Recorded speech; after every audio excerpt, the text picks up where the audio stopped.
Shri Naresh Gujral ji. Party is fully supportive of the Lokpal bill, which unfortunately has been inordinately delayed due to games that were played by certain political parties last year in this House. Our people are fed up with the corruption at all levels, which has spread like a cancer. Massive scandals have come to light, which have disgusted the nation in the last few years, and a strong civil society movement has been created to fight this menace. And I think, in a way, this is a reaction to that strong civil society movement that has come about.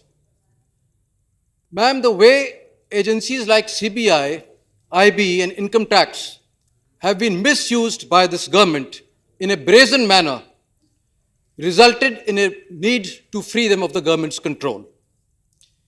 Yet, here I may mention that the way officers are selected to these bodies needs to be looked at.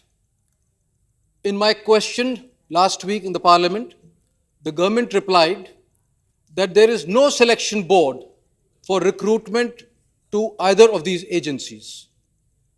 Officers are seconded from the state police departments, and they come here on deputation. Who are these officers? These are the street smart officers who lobby hard and come to the center, or those who the chief ministers want to get rid of. So they are brought to the CBI and IB. Moreover, I was horrified to learn that there is no training program for them when they're inducted. In the US, in the FBI, in the Scotland Yard, there's a mandatory 3-year specialized training program, but we have no such training program. So if we have to make this institution strong, I urge the government to create a separate cadre for such officers and they be given specialized training.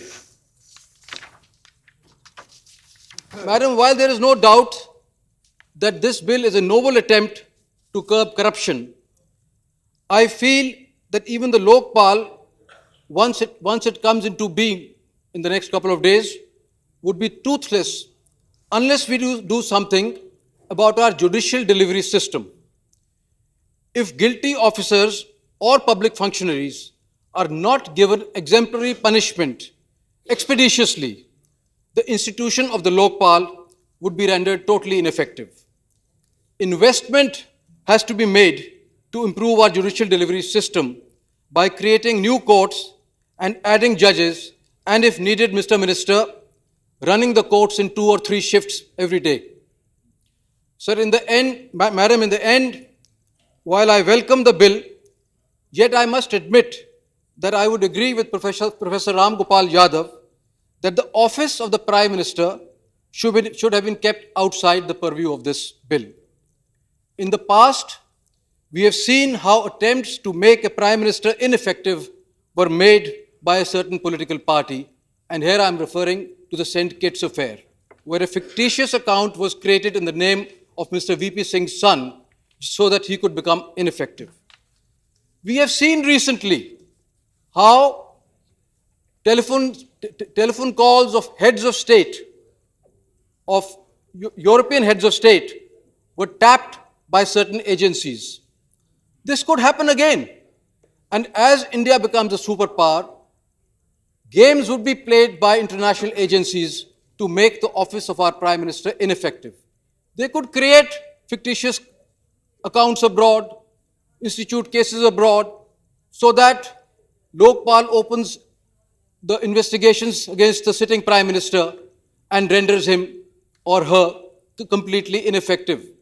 So I would urge the Minister that even now it is not too late. Kindly reconsider this and keep the Prime Minister out of the purview. Thank you very much. Thank you very much.